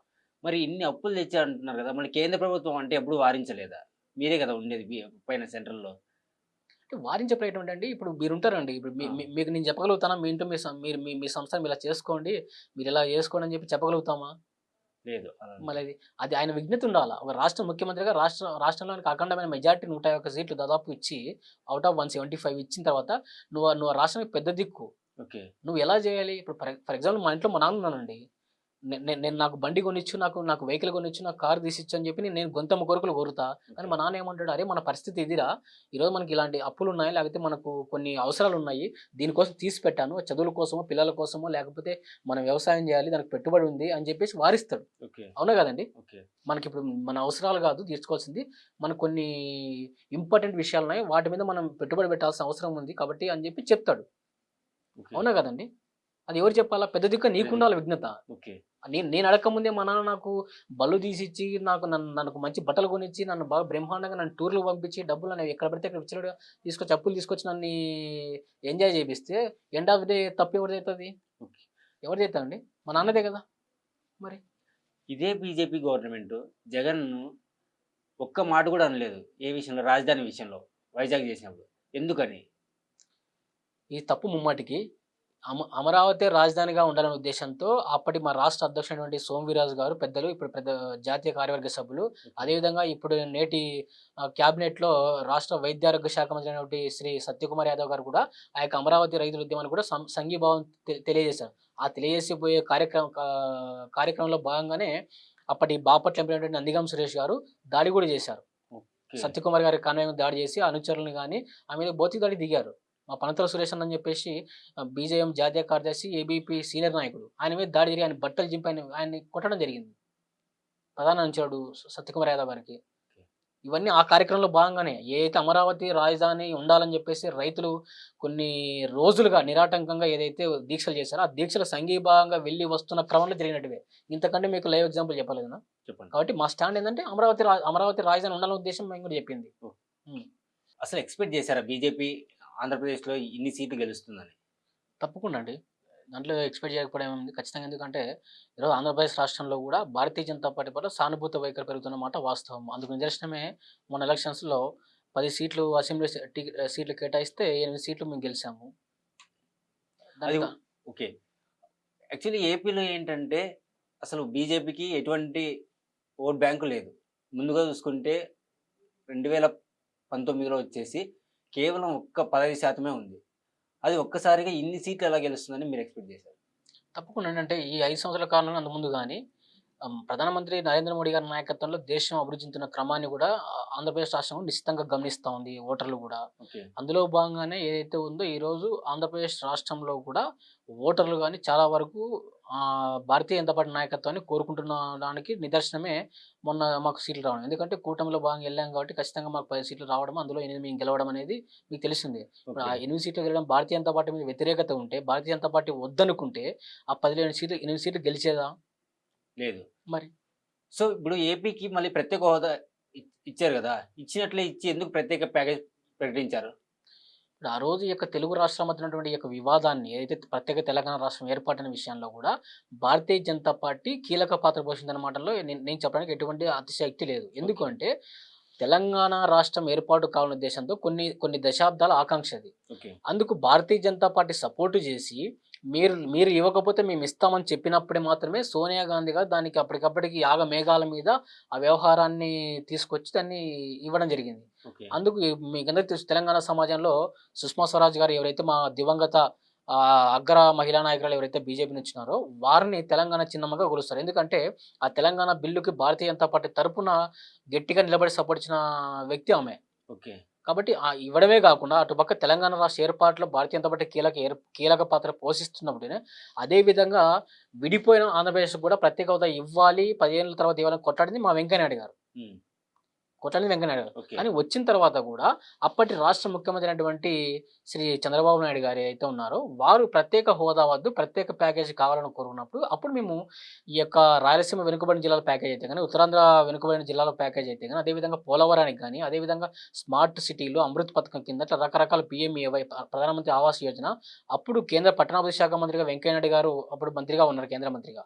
అప్పుడు భారతదేశంలోనే ఉత్తరప్రదేశ్ ఏదైతే 25 కోట్ల జనాభా ఉండి దేశంలో అత్యంత కీలకమైన రాష్ట్రమైనటువంటి ఉత్తరప్రదేశ్ తర్వాత ఉత్తరప్రదేశ్‌కే 21,00,000 20,00,000 ప్రధానమంత్రి ఆవాస్ యోజన కింద ఇల్లు కేటాయిస్తే ఓకే. భారతదేశంలోని ఉత్తరప్రదేశ్ తర్వాత రెండవ స్థానంలో సుమారుగా 16,00,000 నుంచి 15,00,000 వరకు ప్రధానమంత్రి ఆవాస్ యోజన కింద ఇళ్ళ కేటాయింపు ఇచ్చారు. అంటే ఆ రోజు భారతీయ జనతా పార్టీ ఆధ్వర్యంలో ఉన్నటువంటి కేంద్ర ప్రభుత్వానికి విభజించబడినటువంటి కొత్త రాష్ట్రం అప్పుడప్పుడే పురుడు పోసుకుంటే ఆంధ్రప్రదేశ్ రాష్ట్రం యొక్క అభివృద్ధి మీద ఉన్న చిత్తశుద్ధి అటువంటిది. కాబట్టి అన్ని విధాలుగా ఆ రోజు నరేంద్ర మోడీ గారి నాయకత్వంలో కేంద్ర ప్రభుత్వం ఎన్‌డీఏ 1లో ఎన్ని విధాలుగా అయితే అన్ని విధాలుగా మేము ఆంధ్రప్రదేశ్ రాష్ట్ర అభివృద్ధికి మా వంతు పాత్ర మేము పోషించాం. మా ఓకే. సహాయ సహకారాలు అందించాం. ఇదే చంద్రబాబు నాయుడు గారు 2014లో కూటమిగా ఉండి 2000 2019 ఎలక్షన్స్ ముందుగా వచ్చేసి నరేంద్ర మోడీ గారిని చాలా విమర్శలు చేశారు. అది కూడా ఢిల్లీలో కూర్చొని ధర్నా చేసి విమర్శలు చేశారు. నరేంద్ర మోడీ గారు ఏకపక్షంగా వివరిస్తున్నారు. ఏపీకి అసలు ఏమి ఇవ్వట్లేదు అనేసి. దాని మీద మీ అవగాహన ఏంటి? ఇప్పుడు ఇవన్నీ చెప్పినవన్నీ కూడా ఆ రోజు 2014 నుంచి 19 సమయంలో కూటమి ప్రభుత్వం ఏదైతే ఇప్పుడు నేటి కూటమి ఏది ఉందో ఆ రోజు అదే కూటమి అనే విషయం మీకు కూడా తెలుసు. ఓకే. ఇప్పుడు నేను ఇందాక చెప్పినవన్నీ కూడా ఆ 2014, 19 కాలంలోనే జరిగినమాట వాస్తవం. కానీ రాజకీయాల్లో శాశ్వత మిత్రులు, శాశ్వత శత్రువులు ఉన్నారనేది మీకు అందరికీ తెలిసిన విషయమే. ఓకే. కాబట్టి ఆ రోజు ఉన్నటువంటి రాజకీయ సమీకరణాల్లో భాగంగానే రాష్ట్రానికి అభివృద్ధి జరిగిందా లేదనే విషయం కాదు. నేను ఈ విషయం గురించి ఇప్పుడు కూటమిలో ఉన్నా కాబట్టి కొంచెం బ్రీఫ్‌గా మాట్లాడలేని పరిస్థితి. ఎందుకంటే కొన్ని మాట్లాడలేని పరిస్థితులు ఉంటాయి. కాబట్టి నేనేమంటున్నానంటే ఆ రోజు చేశాం కానీ కొన్ని రాజకీయ సమీకరణాల్లో భాగంగా ఉంటాయి. Okay. End of the day Chandrababu Naidu గారు ఒక తెలుగుదేశం పార్టీ అధినేత. కాబట్టి ఆ లాస్ట్ మినిట్‌లో ఆయన ఏదో స్టాండ్ తీసుకొని చేయడం జరిగింది. కానీ మీరు అబ్జర్వ్ చేస్తే ఎలక్షన్ అయిన తర్వాత ఒక ప్రెస్ మీట్‌లో ఆయన ఒక మాట అన్నాడు. భారతీయ జనతా పార్టీతో డిఫరెన్సెస్ తెచ్చుకోకుంటే బాగుండేమో అనే ఒక విచారణ ఆయన వ్యక్తం చేశాడు. ఓకే. ఆ విషయం మీరు చూసే ఉంటారు. బాగుండింటే బాగుండని ఉద్దేశం. బాగుంది. తర్వాత ఆయనకి చేతులు కాలినాక ఆకులు పట్టుకునడం అనేది ఆయనకే తెలిసొచ్చింది. ఈ విషయంలో మా మాజీ ఉపరాష్ట్రపతి, భారతీయ జనతా పార్టీ అగ్రనాయకులు, మా అందరి ప్రీతం నాయకుడు వెంకయ్య నాయుడు గారు వెంకయ్య నాయుడు గారు చాలా మొన్న ఏదో ఇంటర్వ్యూలో చెప్తే నేను చూసా. ఓకే. నేను చెప్పి చూసాను. మీరు విడిపోవద్దు ఎన్డీఏలోనే ఉండు అని చెప్పాను. కానీ చంద్రబాబు నాయుడు సరే అని చెప్పి కూడా ఆయన డీవియేట్ అయ్యాడని చెప్పేసి అని చెప్పారు. ఓకే. సో మా దగ్గర నుంచి కూడా అంటే మీకు క్లియర్ కట్‌గా ఏమర్థమవుతుంది? భారతీయ జనతా పార్టీ ఆ రోజు విడిపోవడానికి సిద్ధంగా లేదు. ఓకే. చంద్రబాబు నాయుడు దగ్గర నుంచి. ఓకే. కానీ మీకు అర్థమైతోంది గదా! చంద్రబాబు నాయుడు గారి వ్యక్తిగత కారణం అది. హ్మ్. కాబట్టి మనకు క్లియర్ కట్‌గా ఆయన ఏం చేయలేదు. ఆ రోజు వెళ్ళాడు. మళ్ళీ ఈ రోజు ఆయన వచ్చాడు. తప్పు తెలుసుకొని. ఓకే. కాబట్టి ఏదేమైనా గానీ తెలుగుదేశం పార్టీ, భారతీయ జనతా పార్టీ, జనసేన ఈ 3 యొక్క పార్టీల అంతిమ లక్ష్యం ఏందంటే ఆంధ్రప్రదేశ్ సర్వతోముఖాభివృద్ధే మా అంతిమ లక్ష్యం. ఓకే. 2014లో కూటమి ప్రభుత్వం రావడానికి సుజనా చౌదరి చాలా ముఖ్య పాత్ర వహించారు. సో, సుజనా చౌదరి గారు 2019లో ఒక మాట అన్నారు. ఇదే చంద్రబాబు నాయుడిని నేను ఎన్నో విధాలుగా కాపాడుకొని వచ్చాను కేంద్ర ప్రభుత్వం నుంచి. ఏ ఏ కారణంతో ఈ మాట అన్నారు? అంటే ఏమేమి అంటే అది శ్రీనాథ్ చౌదరి గారు అది వ్యక్తిగతంగా ఆయన చెప్పాల్సిన అంశం. ఎందుకంటే మనకు తెలీదు కదండీ! ఏం జరిగాయి? ఏమి ఈయన ప్రొటెక్ట్ చేశారనే విషయం మనకు తెలీదు. ఓకే. ఇక 2014లో కూటమి కట్టడానికి శ్రీనాథ్ చౌదరి గారు కారణం ఉంటే కీలక పాత్ర వహించారు. కీలక పాత్ర పోషించడంలో కొంచెం ఉన్న మాట వాస్తవమే గానీ, ఆయన ఒక్కరేనైతే మాట నేను అంగీకరించబోదు. చాలా మంది ఆ వెనక ఉన్నారు. కానీ ఏదేమైనప్పుడు కూడా ఉండుండొచ్చు. కానీ చంద్రబాబు నాయుడు గారిని ఏ విషయాల్లో వెనకేసుకొచ్చనేది ఆయనకి తెలిసి ఉండాలి. ఓకే. హ్మ్. ఇదే కేంద్ర ప్రభుత్వము ఏపీకి చాలా హామీలు ఇచ్చింది. పోలవరం విషయంలో కావచ్చు. కానీ పోలవరం కంప్లీట్ చేస్తామనేసి అన్నారు. కానీ ఎందుకు కంప్లీట్ చేయలేదు? మీరు చూసినట్టయితే పోలవరం ఏదైతే ఉందో ఆ డ్యామ్‌ని 2014, 19 ఈ కూటమి ప్రభుత్వం ఉన్నప్పుడు అప్పుడు దాదాపు 65% నుంచి 70% దాకా ఇదైంది. ఎప్పుడైతే 2019లో మళ్ళా వైఎస్ జగన్మోహన్ రెడ్డి గారు ముఖ్యమంత్రి అయిన తర్వాత ఈ 5 ఏళ్ల కాలంలో కూడా అది దాని మీద శీతకన్ను. అంటే దాన్ని పూర్తిగా పట్టించుకోను. మేము 2021కి ఇచ్చేస్తాము. ఇదిగో చేస్తాం, అదిగో చేస్తాం అని చెప్పేసి అప్పటి నీటిపారుదల శాఖ మంత్రి అనే దానికంటే కూడా నోటిపారుదల శాఖ మంత్రి అని చెప్పి అనొచ్చు. ఆయనకి అనిల్ కుమార్ యాదవ్ గారిని. అదిగో చేస్తాం, ఇదిగో చేస్తాం అని చెప్పేసి దాన్ని పూర్తి చేయకపోగా ఆ డ్యామ్ ఎత్తుని తగ్గించే కార్యక్రమం జరిగింది. ఓకే. ఆ విషయం మీరు మీకు నిధులు తెలుసు. ఏమి ఇవ్వట్లేదంట కదా! నిధులు ఇవ్వకపోతే ఏ విధంగా కంప్లీట్ చేస్తారు చెప్పండి? ఎందుకు ఇవ్వడం లేదు? ఏవైతే డిపిఆర్ ఇచ్చారో ఆ డిపిఆర్‌కి అనుగుణంగానే మన రేట్లు ఇస్తూ వస్తున్నాం. ఓకే. నేనేమంటున్నానండి, పోలవరం డ్యామ్‌కి ఇచ్చిన నిధులు తీసుకెళ్ళి ఓకే. మీరు పోలవరం మీకు ఒకటేసారి నిధులన్నీ కేటాయించరండి. ఓకే. మీకు రూ. 10 ఇస్తామని చెప్పాం పోలవరం డ్యామ్‌కి. ఆ. ఫస్ట్ ఏంటంటే మనకు జనరల్‌గా కూడా మనకు బ్యాంక్‌లో మనం ఏదైనా లోన్‌కెళ్తే మనం ప్రాజెక్ట్‌కెళ్తే వాడు ఏం చేస్తాడు? ఓకే. నీకు 10,00,000 లోన్ ఇస్తున్నాను. ఆ. ఫర్ ఎగ్జాంపుల్ మీరు ఏదైనా ఒక షెడ్ కట్టాలి. మీకు 10,00,000 ఇస్తామని చెప్తాడు. ఓకే. వాడు ఒకటేసారి 10,00,000 నీ చేతిలోకి నీ అకౌంట్‌లోకి ఎయడు. ఓకే. వాడు ఏం చేస్తాడు? ఫస్ట్ ఆ యొక్క షెడ్‌కు కావాల్సిన పునాది కట్టమని చెప్తాడు. ఓకే. కట్టడానికి 2,00,000 ఇస్తాడు. హ్మ్. నువ్వు ఏం చేస్తావు? ఆ 2,00,000 తీసుకెళ్ళి నువ్వు షెడ్ కట్టిన తర్వాత నువ్వు ఆ ఫీల్డ్ ఆఫీసర్ వచ్చిన తర్వాత ఫోటో తీసుకొని వాడు మేనేజర్‌కి ఓకే వీళ్ళు కట్టారు. మనం ఇచ్చిన 2,00,000లో వీళ్ళు సద్వినియోగం చేశారు. షెడ్ కట్టారు. నెక్స్ట్ మన ప్రాసెస్‌కి మనం మిగిలిన కొంచెం అమౌంట్ వదలాలని చెప్పేసి ఇలా చెప్తాడు. హ్మ్. అప్పుడు ఫీల్డ్ ఆఫీసర్ ఆయన రిపోర్ట్ ఇస్తే అప్పుడు మేనేజర్ మిగిలిన అమౌంట్ వదులుతాడు. అట్లా రెండో స్టేజ్ మళ్ళీ మూడో స్టేజ్ అంటే ఒక 10,00,000 ప్రాజెక్ట్‌కి ఒక బ్యాంక్ మేనేజర్ ఇలాంటిది చేస్తే ఒక కేంద్ర మంత్రివర్గం నుంచి వచ్చే అమౌంట్ ఒకటేసారి కొన్ని వేల కోట్ల రూపాయలు ఒకటేసారి ఎలా ఇస్తాము? ఆ ఇచ్చిన డబ్బులు వాళ్ళు సద్వినియోగం చేయకుండా పోలవరం డ్యామ్‌కి తీసుకోకుండా వాళ్ళు ఏం చేశారు? వీళ్ళు పప్పులు బెల్లాలు పంచే ప్రయత్నం చేశారు. ఓకే. మేము ఎలా నిధులు ఇస్తామండి? ఇప్పుడు 2014లో 10,00,000 కేటాయించారు అంటారు. ఇప్పుడు 2014లో 10,00,000 కేటాయిస్తే 2019 కూడా అదే రేట్లే ఉన్నాయా? అంటే పెరగలేదా? అంటే డ్యామ్‌కి ఎక్కువ ఖర్చు అవుతుంది కదా! మరి దాని అంటే బిల్లు నేను ఎవరు నేను ఇస్తారు? అదే అంటున్నానండి. ఫస్ట్ ఆఫ్ ఆల్ మీరు వాళ్ళు పంచిండొచ్చు. అంటే పప్పులు, బెల్లాలకు పంచిండొచ్చు. ఎందుకంటే వాళ్ళ వాళ్ళకి ఇవ్వాల్సిన డబ్బులు వాళ్ళకి ఇవ్వాలా. అది వాస్తవం. ఆ తర్వాత వాళ్ళు గవర్నమెంట్ ఫండ్‌లో కడతారా? లేకపోతే సెంట్రల్ వాళ్ళు ఇచ్చిన ఫండ్ నుంచి కడతారా అనేది అది వేరే విషయం. కానీ మీరు ఇవ్వాల్సిన డబ్బులు మాత్రం మీరు ఇవ్వాలి గదా! అంటే ఇది ఖచ్చితంగా ఎలా ఉంటదంటే అది పాసిబుల్ కాదండి. ఎందుకంటే కేంద్ర జలశక్తి శాఖ మంత్రి ఉంటది. ఖచ్చితంగా నేనేమన్నానంటే ఇందాక చెప్పినట్టు ప్రాసెస్ ఉంటది. అంటే ఒక బ్యాంకు ఒక 10,00,000 లోన్ గురించి ఇంత ఆలోచన చేస్తే ఓకే. ఇన్ని వేల కోట్లు నమ్మి ఎట్లా ఇస్తాం? అది మీరన్నట్టు కాదండి. పాసిబిలిటీ కాదు. ఎందుకంటే ఖచ్చితంగా ప్రోగ్రెస్ చూపించాలా. నువ్వు తీసుకున్న డబ్బులొచ్చి నువ్వు పర్సనల్‌గా నీ కోసం వాడుకుంటే ఎలా అయితది? ఏంది? పోలవరం డ్యామ్ అనేది కేంద్ర ఏందంటే జాతీయ హోదా ఇచ్చారు. కాబట్టి ఖచ్చితంగా అది కట్టడం అనేది మా బాధ్యతే. మేమిచ్చిన నిధులు నువ్వు ఖచ్చితంగా సద్వినియోగం చేసి ఉండాలి కదా! ఓకే. నువ్వు చేయకుండా ఇచ్చేసి మా డబ్బులు మాకియ్యాలంటే ఎలా ఇస్తది? ఇది ఇంట్లో అమ్మని, నాన్నని మనము గోము చేసి అడిగినట్లు ఉండే మాట కాదండి. ఎందుకంటే ప్రజాధనం ఇది. మనం రేపొద్దున ఆ డబ్బులకి ప్రధానమంత్రికో, కేంద్ర మంత్రికో ఇంకోరు కాదు. మనం ప్రజలకి ఎండ్ ఆఫ్ ది డే మనం దానికి అకౌంటబిలిటీ ఉండాల. ఓకే. మరి ఈ టర్మ్‌లో అన్నా పోలవరం కంప్లీట్ అయితుందా? కంప్లీట్ అయితే అది మీ రాయలసీమ వాళ్ళకే మంచి బెనిఫిట్. నీళ్లొస్తాయి, పంటలు పండుతాయి. ఎందుకంటే ఇప్పుడు రాయలసీమలో కనీసం అంటే 100% నుంచి 40% మంది వ్యవసాయం మానేసి కూలీలుగా మారారు.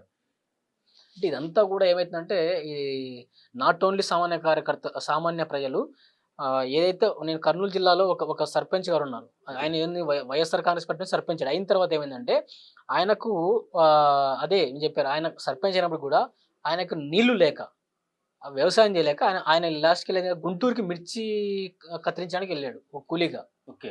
అంటే ఇదంతా ఏంది? వీళ్ళంతా కూడా రాష్ట్రం నీటిపారుదల శాఖ విషయం గాని, రైతాంగం మీద గాని వీళ్ళకి శ్రద్ధ లేకపోవడమే. కాబట్టి ఏదైతే భారతీయ జనతా పార్టీ, తెలుగుదేశం పార్టీ, జనసేన ఏదైతే కూటమి ఆంధ్రప్రదేశ్‌లో ప్రభుత్వంలో అధికారంలో ఉంది కాబట్టి, ఈరోజు మేము ఏపీ అంటే ఆంధ్రప్రదేశ్ కాదు. ఏపీ అంటే అమరావతి, పోలవరం మీదే మా ప్రధానమైన దృష్టి ఉంటది. ఈరోజు పోలవరం అనేది ఆంధ్రుల జీవనాడి. ఓకే. ఈరోజు ఖచ్చితంగా అది పూర్తయితే మాత్రం ఏదైతే రాయలసీమ జిల్లా వాసిగా ఖచ్చితంగా నేను ఒక భారతీయ జనతా పార్టీ యువ నాయకునిగా కాకుండా ఒక సామాన్య రైతు కుటుంబానికి చెందిన యువకునిగా ఖచ్చితంగా పోలవరం నీళ్ళు రావడం వల్ల ఏమైతుందంటే దానివల్ల కృష్ణా డెల్టాకి నీళ్ళు ఇవ్వగలిగితే ఇక శ్రీశైలం బ్యాక్ వాటర్స్ నుంచి కానీ అది నికర జలాల్ని మేము పోతిరెడ్డిపాటి ఎడ్లెక్టెడ్ ద్వారా మేము హెచ్ఎన్ఎస్ నుంచి నీళ్ళు తీసుకోగలిగి ఈరోజు రాయలసీమ సస్యశ్యామలం అవుతుంది.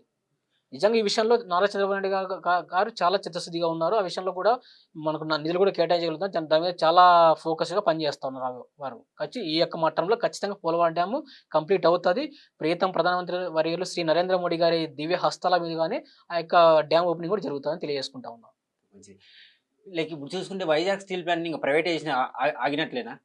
ఖచ్చితంగా ఎందుకంటే రాష్ట్ర ప్రజల ఆకాంక్ష మేరకే ఖచ్చితంగా ఏదైనా జరుగుతది. ఓకే. ఇప్పుడు ప్రైవేటైజేషన్ అనేది లేకుండా అది ప్రైవేటైజేషన్ కాదు పెట్టుబడుల ఉపసంహరణ ఈ విషయం చాలా తెలియకుండా దాన్ని ఏదైతే ఈ యొక్క రాష్ట్రంలో ఉన్న కొన్ని రాజకీయ పక్షాలు రాజకీయ లబ్ధి కోసం వాడుకునే ప్రయత్నం చేశాయంతే గాని ఖచ్చితంగా దాని ఎందుకు అంతర్గత విషయం లేదు.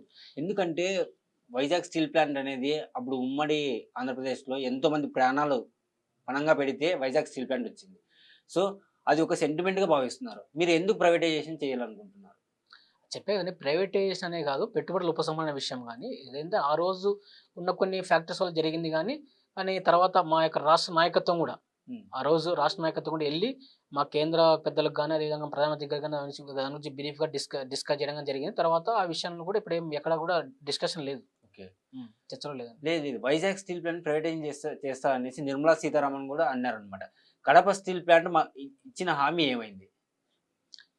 లాస్ట్ టైమ్ అట్టహాసంగా గూడా చంద్రబాబు నాయుడు గారు కూడా చేశారు. ఇప్పుడు చేశారు. ఖచ్చితంగా చెప్పా కదండీ! ఈ కూటమి వీళ్ళు అటకెక్కించినారు. ఓకే. ఈ బ్రాహ్మణ స్టీల్స్ అని చెప్పేసి ఇంకోటి అని చెప్పేసి వీళ్ళు చేయలేక ఓకే. వీళ్ళ చేతగానితనాన్ని భారతీయ జనతా పార్టీ మీద మా కేంద్ర ప్రభుత్వం మీద రుద్దే ప్రయత్నం చేశారు అంతేగాని ఖచ్చితంగా మేము ఎప్పుడు సహకరించాం.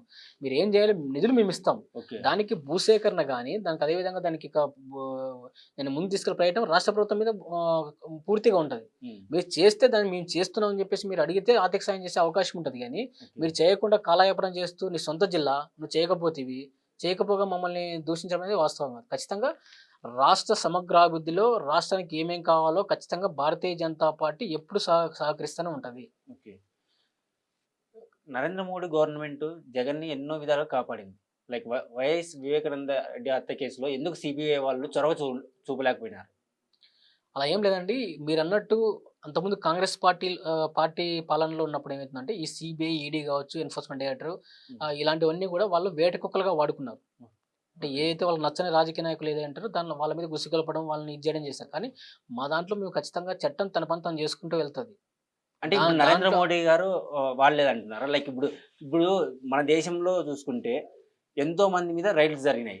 ఒక్క కాంగ్రెస్ మీద మాత్రమే రైడ్స్ జరిగినాయి గానీ బీజేపీ వాళ్ళ మీద ఒక్కరి మీద కూడా రైడ్స్ జరగట్లేదు. అట్లేం లేదండి. ఉత్తరప్రదేశ్‌లో కూడా చాలా వరకు జరిగాయి. అంటే మీకేంటంటే ఈ మీడియా ఏంటంటే పూర్తిగా కొంతమంది కుహన లౌకిక మేధావుల విధంగా కొంతమంది కాంగ్రెస్ ఫేవర్‌గా ఉండడం. కొంతమంది ఏంటంటే మోడీ వ్యతిరేక మీడియా అని చెప్పొచ్చు పూర్తిగా. ఓకే. చాలా వరకు వీళ్ళేందంటే ఆ విషయాలను మాత్రమే హైలైట్ చేయడం గాని చెప్పా కదండీ! నరేంద్ర మోడీ గారి హస్తం గాని, అమిత్ షా గారి హస్తం గాని ఏముండదు. సీబీఐ గాని, ఈడీ గాని తన పని తను చేసుకుంటూ ఎళ్తది. అంతేగాని అక్కడ తన వాళ్ళు, మన వాళ్ళు అస్మదీయులు, తస్మదీయులు అనేది ఏమి ఉండదండి. తన పని తను చేసుకుంటూ ఎళ్తది. ఓకే. ఏపీ, తెలంగాణకున్న బైఫర్కేషన్ ఇష్యూస్ ఇప్పుడైనా రిజాల్వ్ చేస్తారా? లేకపోతే అలాగే పెడతారా? ఎందుకంటే జగన్ ఉన్నప్పుడు ఒక నీటి విషయంలో ఏకంగా ఏపీ పోలీసులు ఈ పక్క వచ్చేసి తెలంగాణకొచ్చేసి నీళ్లు విడుదల చేసుకుపోయారు. ఎందుకంటే కేంద్ర ప్రభుత్వం ఏమి చొరవ చూపకపోవడం వల్లే ఈ ఇష్యూస్ జరుగుతున్నాయి. కనీసం ఇప్పుడన్నా ఇష్యూ రిజాల్వ్ చేస్తారా?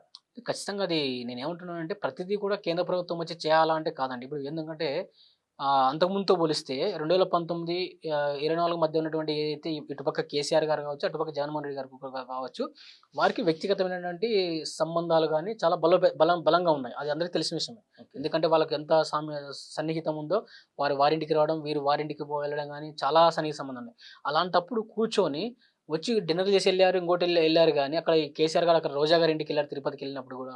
అప్పుడే మంత్రి రోజా గారి ఇంటికెళ్లారు. అప్పుడు కూర్చున్నప్పుడు ఈ ఈ కనీసం అంటే రాష్ట్రానికి సంబంధించిన సమస్యల గురించి ఎందుకు మాట్లాడుకోలేకపోయారు? వాళ్ళు ఆ రోజు చేయగలిగిన పరిస్థితిలో ఉండి కూడా ఎందుకు చేయలేకపోయారు? అంటే వాళ్ళేంది ఆ సమస్యలు అలా కొనసాగాలి. ఆ సమస్యల మీదే రాజకీయంగా మేము లబ్ధి పొందాలనే ఉద్దేశ్యం వాళ్ళలో ఉంది. ఆ దురుద్దేశమే. ఓకే. కాబట్టి ఈరోజు ఏందంటే ఇటుపక్క చంద్రబాబు నాయుడు గారు, ముఖ్యమంత్రి రేవంత్ రెడ్డి గారి మధ్య సరే పార్టీలు ఏవైనా గానీ వాళ్ళకి ఉన్న కొన్ని వ్యక్తిగత సంబంధాలున్నాయి.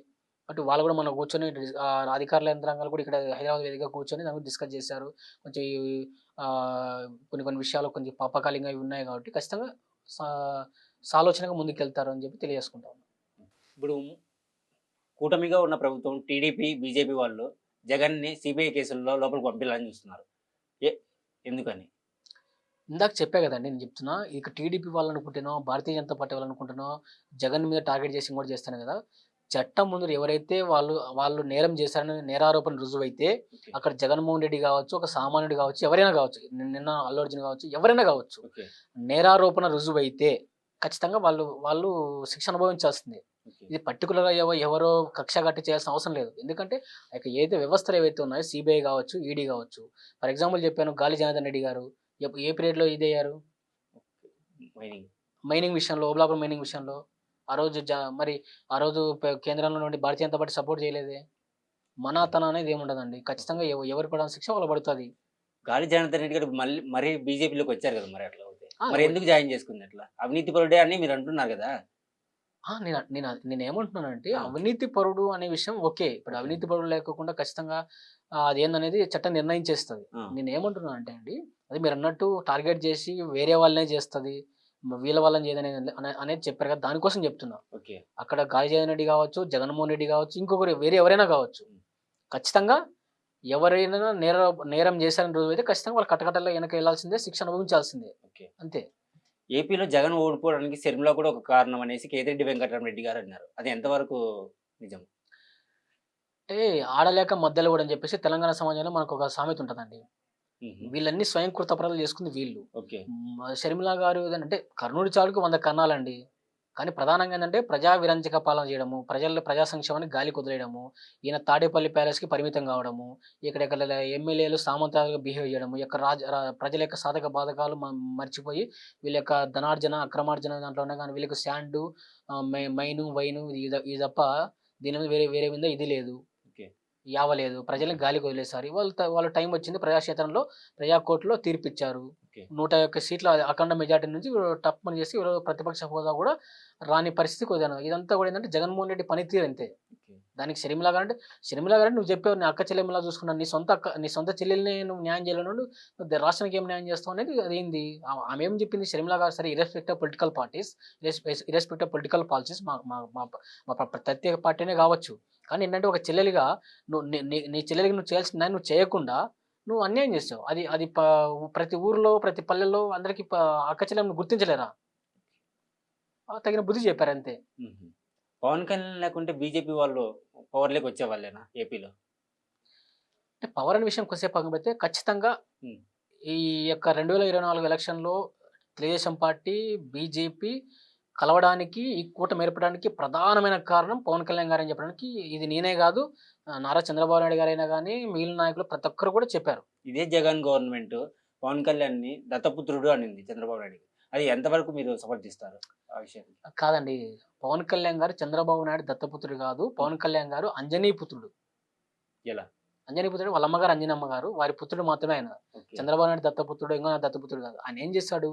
ఈరోజు ఆయనకున్న చరిష్మా ప్రకారం సొంతంగా పార్టీని ఎస్టాబ్లిష్ చేసుకొని కొంచెం నిదానమైన వెళ్ళిపోవచ్చు ఆయనకున్న చరిష్మాకి. ఓకే. కానీ ఏంటంటే 2024లో ఓట్లు చీలనివ్వనని చెప్పేసి ఆయన వ్యక్తిగత ప్రయోజనాలు గాని, ఆయన రాజకీయ ప్రయోజనాలు కానీ ఆయన పక్కకు పెట్టి మరి రాష్ట్రం యొక్క సంక్షేమం కోసం ఈ యొక్క నరకాసురుడైనటువంటి జగనాసురుడు యొక్క కబంధ హస్తాల నుంచి రాష్ట్రాన్ని విముక్తి కల్పించి రాష్ట్ర ప్రజలకు స్వేచ్ఛ స్వాతంత్రాలు ఇవ్వాలి, రాష్ట్రాన్ని అభివృద్ధి వైపు నడిపించాలి, విధ్వంసం వైపు నుంచి వికాసం వైపు రాష్ట్ర ప్రజలను తీసుకెళ్లాలనే ఉద్దేశంతో ఆయన రాజకీయ ప్రజలను పక్కన పెట్టి పనంగా పెట్టి ఆయన ఈరోజు కూటమి ప్రభుత్వం తీసుకొచ్చి ఆయన మీరు చూస్తే ఫస్ట్ 24 అసెంబ్లీ సీట్లు ఇస్తే తర్వాత భారతీయ జనతా పార్టీ కోసం ఆయన ఆ 3 సీట్లు కూడా త్యాగం చేసి బీజేపీకి ఇవ్వడం జరిగింది. ఓకే. అంటే ఆయన చాలా చేశారు ఆయన.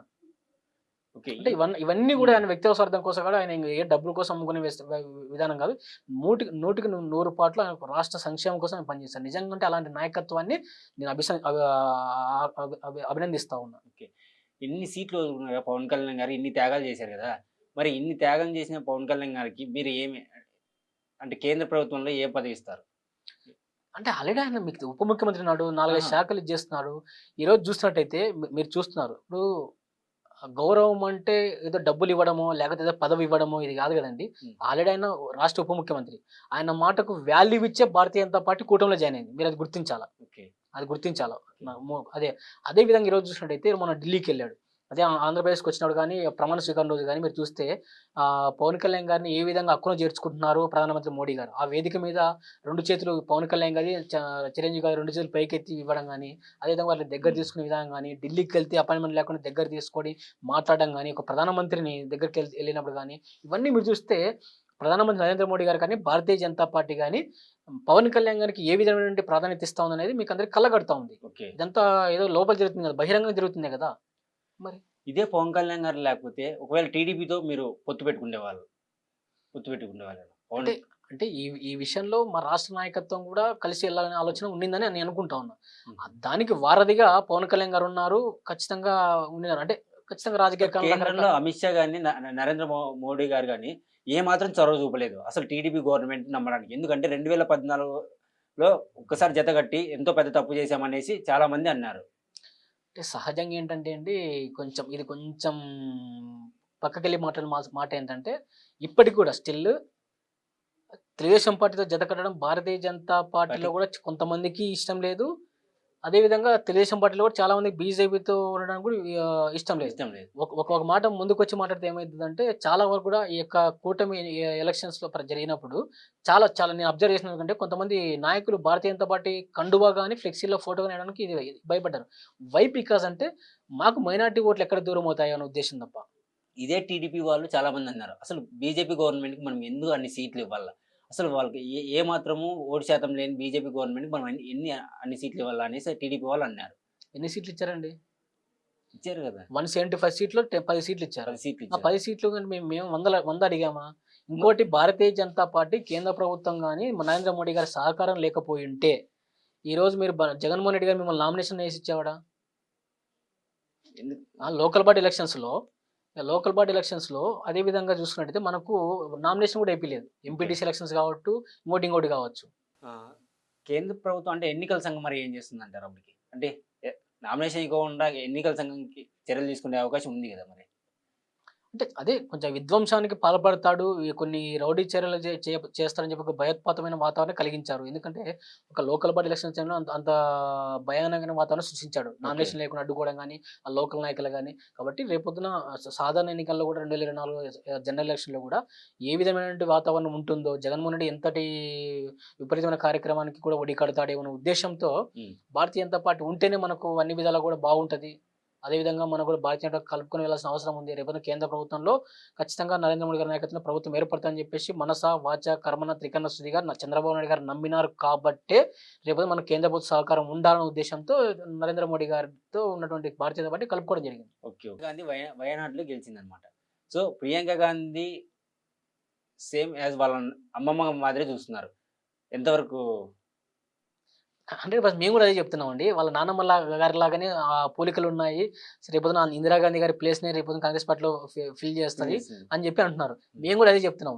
ఏంది ఏదైతే ఇందిరాగాంధీ గారు అయితే 1975లో ఎమర్జెన్సీ ఏ విధంగా విధించారో, ఈ యొక్క భారత ప్రజా సమాజంలో ఒక చీకటి అధ్యాయంగా ఎమర్జెన్సీ ఏ విధంగా ఉండిపోయిందో, అదే విధంగా అదే లక్షణాలు కూడా ప్రియాంక గాంధీ గారికి ఉంటాయి. అదే విధంగా మాకేదైతే రాహుల్ గాంధీ గారి అయితే నాయకత్వంలో మేము వారి నాయకత్వంలో మాకు ఆయన అన్‌అఫీషియల్ ప్రచార కమిటీ చైర్మన్ మాకు. ఓకే. ఎవరు? రాహుల్ గాంధీ గారు. ఆయన తర్వాత నాయకత్వాన్ని ప్రియాంక గాంధీ గారు తీసుకున్నారు. ఎందుకంటే నిన్న చూసినట్టయితే పార్లమెంట్లో మాట్లాడుతూ హిమాచల్ ప్రదేశ్‌లో వాళ్ళ సొంత గవర్నమెంట్ ఉంది. ఆ సొంత గవర్నమెంట్ మీద ఆమె విమర్శలు చేస్తా ఉంది తెలియక. అంటే బూమరాంగ్ అయింది. ఓకే. అంటే వీళ్ళకేందంటే వీళ్ళకు రాజకీయం మీద ఉన్నటువంటి గాని, అదేవిధంగా భారతదేశంలో ఉన్నటువంటి యొక్క రాజకీయ పరిణామాల మీద గాని, వాళ్ళకున్న పరిజ్ఞానం అనేది తెలియజేస్తా ఉంది. వీళ్ళు సీరియస్ పాలిటీషియన్ గాదు. ఓకే. వీళ్ళ యొక్క అధికారాన్ని కోరుకోవడం మాత్రం వీళ్ళదే. ఇదే రాహుల్ గాంధీ గారు కేంద్ర ప్రభుత్వము అనేక ట్యాక్స్‌లేస్తుంది. ఇప్పుడు మీరు చూసుకుంటే ఆహ్, పెరుగు మీద ట్యాక్స్‌లేస్తుంది. సామాన్యమైన ప్రజలు బతకడానికే చాలా కష్టంగా ఉంది. సో, ఎ ఎందుకు ఇంత జీఎస్టీ అనేది ఎంతవరకు న్యాయం అంటారు? ఇన్నాళ్ళు వీళ్ళ పరిపాలనలో సేల్స్ టాక్సు, ఇంకో టాక్స్ అని చెప్పి రకరకాల టాక్స్ వాళ్ళు తెలియకుండానే కట్టేటోళ్ళు. ఇప్పుడు ఏమైందంటే కూడా ఈ టాక్స్‌కి అందరికి కూడా ఒక ఏకరూపత, ఒక ఓకే. యూనిఫార్మిటీ కల్పించి దాన్ని అన్నిటికి ఒకటి గొడుగు కింద తీసుకొచ్చి దానికి జీఎస్టీ అని పేరు పెట్టి ఈరోజు దానికంటూ ఒక ఆర్గనైజ్డ్‌గా ఈ యొక్క టాక్స్ సిస్టమ్ తీసుకెళ్ళింది కేంద్ర ప్రభుత్వం నరేంద్ర మోడీ గారి గవర్నమెంట్. ఓకే. దాన్ని జీర్ణించుకోలేక ఈ మాటలు మాట్లాడుతూ ఉంటారు. కాబట్టి నేనేమంటానంటే అండి, ఈరోజు ఖచ్చితంగా ప్రతి దాని మీద పన్ను కట్టాల్సిందే. హ్మ్. పన్ను కట్టాల్సిన దాంట్లో ఏమైంది ఫర్ ఎగ్జాంపుల్ మాట్లాడితే మరి పేదవాడు బతకడం ఎలా? ఇప్పుడు సపోజ్ మామూలుగా ఒక కుటుంబం తీసుకుంటే, ఒక కుటుంబంలో నేను రీసెంట్‌గా ఒక ఫ్యామిలీని కలిసాననమాట. ఆ ఫ్యామిలీ వాళ్ళేంటంటే ఒక ముగ్గురు పిల్లలున్నారు. ఆ ముగ్గురు పిల్లలకి వాళ్ళ నాన్న రోజు డైలీ కూలి పని చేస్తాడనమాట. వాళ్ళమ్మ ఏదో మిషన్ ఏదో కుట్టుకుంటుంది. అలాంటి వాళ్ళు ముగ్గురు పిల్లలు చదువుకోవాలంటే చాలా ఇబ్బందిగా ఉంది. ఇప్పుడు ఒక పెన్సిల్ మీద కావచ్చు, ఒక పెన్ మీద కావచ్చు, ఎక్కడలేని జీఎస్టీ ట్యాక్స్ ఏస్తున్నారనమాట. ఇది ఎంతవరకు సబబుమంటారు? అంటే మామూలుగా ప్రజలు బతికేకే చాలా కష్టంగా ఉంది. సో, ఎలా? అంటే ఇప్పుడు ఉపేంద్ర గారు మీకు తెలియని విషయం కాదు.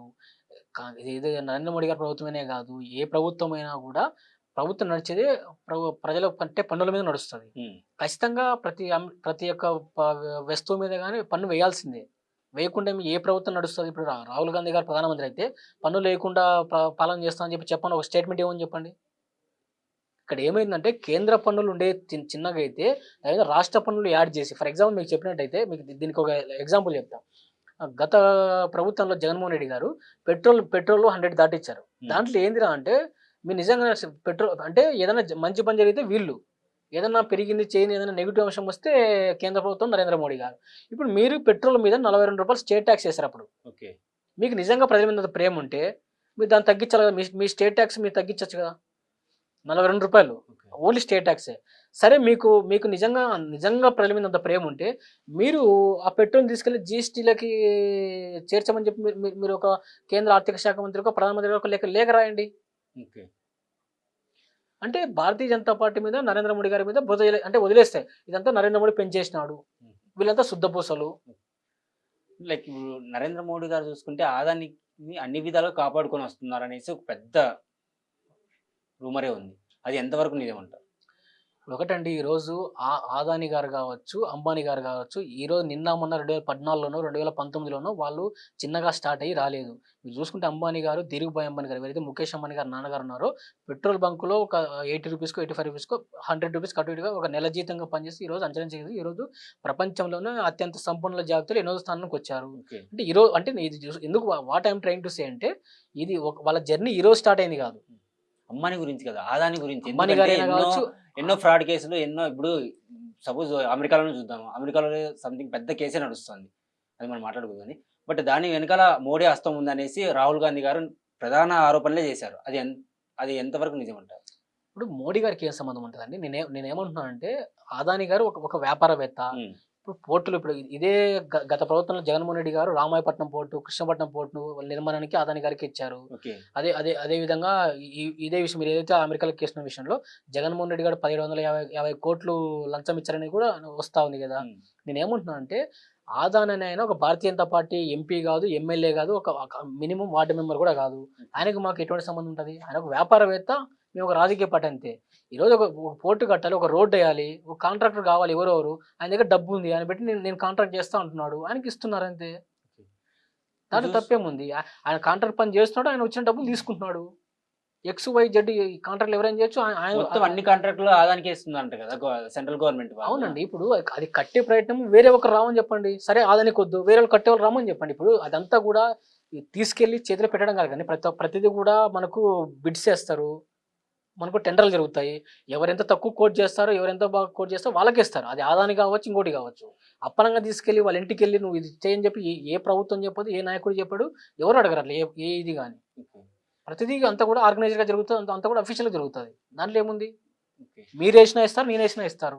మన దగ్గర ఆ శక్తి ఉండాలి కదా! మరి. ఇప్పుడు కేంద్ర ప్రభుత్వం చూసుకుంటే అంటే కేంద్ర ప్రభుత్వం బీజేపీ ఉన్న రాష్ట్రాల్లో ఎక్కువగా నిధులు ఇస్తుంది. లైక్ ఇప్పుడు ఏపీలో చూసుకుంటే జగన్ గవర్నమెంట్ గాని, లేకపోతే టీడీపీ గవర్నమెంట్ ఇట్లా గవర్నమెంట్‌లు ఉన్నప్పుడు తమిళనాడు గవర్నమెంట్ కావచ్చు. కానీ తక్కువ నిధులు ఇస్తుంది. ఎందుకంటే బీజేపీ వాళ్ళకి ఎక్కువ నిధులు ఇవ్వడం గల కారణం ఏంటి? ఇప్పుడు మీరు చాలా ఇదిగా అంటున్నారు. కానీ హ్మ్. నేనేమంటున్నా అంటే 2014, 19 కాలంలో కూడా చెప్పా. హ్మ్. స్మార్ట్ సిటీ గాని, అమృత్ పథకం కింద గాని, హ్మ్. అదేవిధంగా పీఎంఐ ప్రధానమంత్రి ఆవాస్ యోజన కింద గాని, ఇందాక మీకు చెప్పినా ఎన్ని ఇళ్ళు ఇచ్చారనేది. ఇవన్నీ చేస్తుంది. తర్వాత జగన్మోహన్ రెడ్డి గవర్నమెంట్‌లో కూడా ఇంకోసారి చూసిన ఒక ఎగ్జాంపుల్ దానికి. విజయవాడలో కొన్ని వందల అంబులెన్స్‌ని అన్ని నిలబెట్టేసి ఆయన జెండా ఊపి స్టార్ట్ చేశాడు. హ్మ్. ఈ అంబులెన్స్‌ని. చేశారు. దానికి ఇచ్చిందంత రూ. 18,00,00,000 నేషనల్ ఫండ్ మా మా కేంద్ర ప్రభుత్వం నిధులు. ఓకే. రూ. 18,00,00,000 ఓకే. అంటే డబ్బు మాది.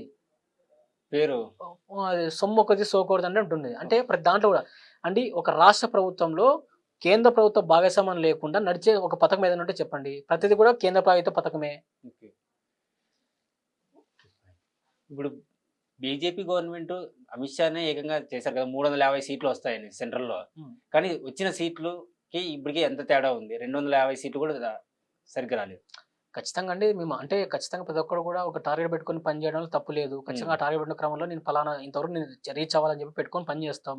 ఖచ్చితంగా అది రీచ్ అవ్వలేని మాట వాస్తవము. అది హ్మ్. మాకు చాలా బాధాకరం కూడా. కానీ ఏంటంటే మేము ఏదైతే తప్పు జరిగిందో సంస్థాగతంగా గాని, పాలనా పరంగా ఏం జరిగిందో మేము అవన్నీ సవరించుకొని ఖచ్చితంగా రేపొద్దున ఖచ్చితంగా ఆ దిశగా ప్రయత్నం చేస్తాం. ఓకే. కాబట్టి ఈరోజు మేము చూసినట్టయితే మాకు ఆ ఫలితాలు కొంచెం నిరాశ కల్పించినప్పుడు కూడా తర్వాత జరిగిన అసెంబ్లీ ఎలక్షన్‌లో హర్యానా కావచ్చు, అదేవిధంగా మహారాష్ట్రలో కావచ్చు, అదేవిధంగా మేము జమ్మూ కాశ్మీర్ ఎన్నికల్లో కూడా మేము మంచి ఆశాజనకమైన ఫలితాలు సాధించినాం. హ్మ్. అంటే ఖచ్చితంగా మేము కమ్‌బ్యాక్ ఇచ్చాం. ఓకే. ఫైన్. మేము ఎక్కడ భారతీయ జనతా పార్టీ కిందకి పడలేదు కదా! మరి. రాహుల్ గాంధీ రా ఇప్పుడు రా కేంద్ర ప్రభుత్వంలో చూసుకుంటే ఎంపీ సీట్లు కాంగ్రెస్‌కి పెరిగాయి. మేబీ ఇంగ ప్ర ప్రధాన ప్రతిపక్షంగా లైక్ రాహుల్ గాంధీ గానే వచ్చే అవకాశం ఉంది గదా! అని అంటున్నారు. అది ఎంతవరకు? అంటే ఖచ్చితంగా ప్రధాన ప్రతిపక్ష హోదా వచ్చింది. ఓకే. మీరు చూసినట్టయితే వాళ్ళు అంటే 1885 డిసెంబర్ 20వ తారీఖున పార్టీని ఏర్పాటు చేశారు. హ్మ్. ఏవో హ్యూమ్ గారు కాంగ్రెస్ పార్టీని ఏర్పాటు చేశారు. ఓకే. అంటే దాదాపు 140 ఏండ్ల పైగా చరిత్ర ఉన్నటువంటి పార్టీ దాదాపు 58 ఏండ్లుగా ఈ దేశాన్ని పరిపాలించే కాంగ్రెస్ పార్టీ ఈరోజు ఒక ప్రతిపక్ష హోదా తెచ్చుకుంటేనే సంకలు గుద్దుకునే స్థాయికి దిగజారిందంటే మీరు ఒకసారి అర్థం చేసుకోండి. 2014లో 42 సీట్లేమో. హ్మ్. 2019లో 53 సీట్లు. 53 సీట్లు. అంటే అప్పుడు ప్రతిపక్ష హోదా కూడా రాలేదు. హ్మ్. ప్రతిపక్ష హోదా కూడా రాలేదు. అది ఇప్పుడు పెరిగాయి గదా! ఈసారి ప్రతిపక్ష హోదా వచ్చినందుకే వచ్చింది. మేము ఏదో చేస్తున్నాం. మేము హ్మ్. ఎంత 240 సీట్లు ఎక్కడ? 99 సీట్లు ఎక్కడ?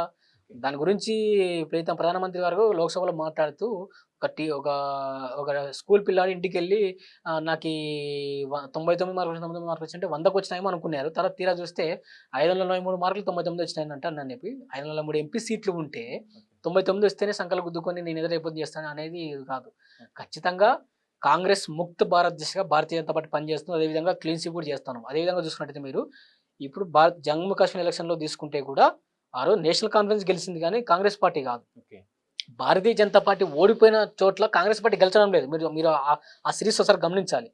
జమ్మూ కాశ్మీర్ ఎలక్షన్ జరిగినాయి. అక్కడ నేషనల్ కాన్ఫరెన్స్ గెలిచింది. హ్మ్. కానీ కాంగ్రెస్ పార్టీ గెలచలే. కాంగ్రెస్ పార్టీ గెలిచింది. భారతీయ జనతా పార్టీ ఓడిపోలే. భారతీయ జనతా పార్టీ సెకండ్ లార్జెస్ట్ పార్టీగా జమ్మూ కాశ్మీర్ ఎలక్షన్‌లో నిలబడింది. ఓకే. అదే చూస్తే హర్యానాలో భారతీయ జనతా పార్టీ గెలిచింది. అదేవిధంగా మీరు మహారాష్ట్రలో చూసుకుంటే హ్మ్. మహా వికాస్ అఘాడీ కూటమిలో ఉంది. ఓకే. 101 సీట్లకు పోటీ చేస్తే వాళ్ళకి వచ్చింది ఎన్ని సీట్లు? పట్టుమని 16 సీట్లు. ఏంటంటే పట్టుమని 16 సీట్లు. అదేవిధంగా మీకు జార్ఖండ్‌లో చూసుకుంటే జార్ఖండ్‌లో భారతీయ జనతా పార్టీ ఓడిపోయింది. ఓకే. లేదనట్లేదు. కానీ గెలిచింది ఎవరు? జార్ఖండ్ ముక్తి మోర్చా. ఓకే. హేమంత్ సోరెన్ గెలిచారు కానీ వీళ్ళకి ఎన్ని సీట్లు వచ్చింది? ఆ కూటమిలో ఉండొచ్చు. కానీ ప్రధాన ఇది భాగం నువ్వు కాదు కదా! ఓకే. అంటే ఏంది అంటే భారతీయ జనతా పార్టీ ఓడిపోయింది. మేము ఏడన్న పరిస్థితి మీ పరిస్థితి ఆలోచన చేసుకోండి. మీ మిత్రపక్షాలు గెలిచినాయి గాని. మరి ఇది పరిస్థితి వాళ్ళది. కాబట్టి అతి తొందరలోనే ఏదైతే 2014 మేము నినాదం తీసుకున్నామో కాంగ్రెస్ ముక్త భారత్ చేస్తామని చెప్పి అదే విధంగా జరుగుతోంది. భారతదేశం మొత్తం మీద భారతీయ జనతా పార్టీ జెండా రెపరెపలాడే సమయం దగ్గరలోనే ఉంది. ఓకే. ఏపీలో కాంగ్రెస్ పీసీసీ చీఫ్‌గా వైఎస్ షర్మిలని నియమించారు కదా! ఏమాత్రం ఎఫెక్ట్ ఉంటుందంటారు? ఏముండదండి. ఆమె ప్రజల కోసం కొట్లాడే పరిస్థితి లేదు. ఆమె ఆస్తుల కోసం వాళ్ళ అన్నతో కొట్లాడడంలోనే ఆమె శక్తి సామర్థ్యాలు సరిపోతున్నాయి. ఏదో అప్పుడప్పుడు ఏదో పౌర్ణమికో, అమావాస్యకో వచ్చి ఏదో ఒక ప్రెస్ మీట్ పెట్టడము, 2 మాటలు మాట్లాడడము, మోడీ గారి మీద మాట్లాడడం, వెళ్ళిపోవడం అంతవరకే. అంతకుమించి ఏం చేయలేదు వాళ్ళు గూడా.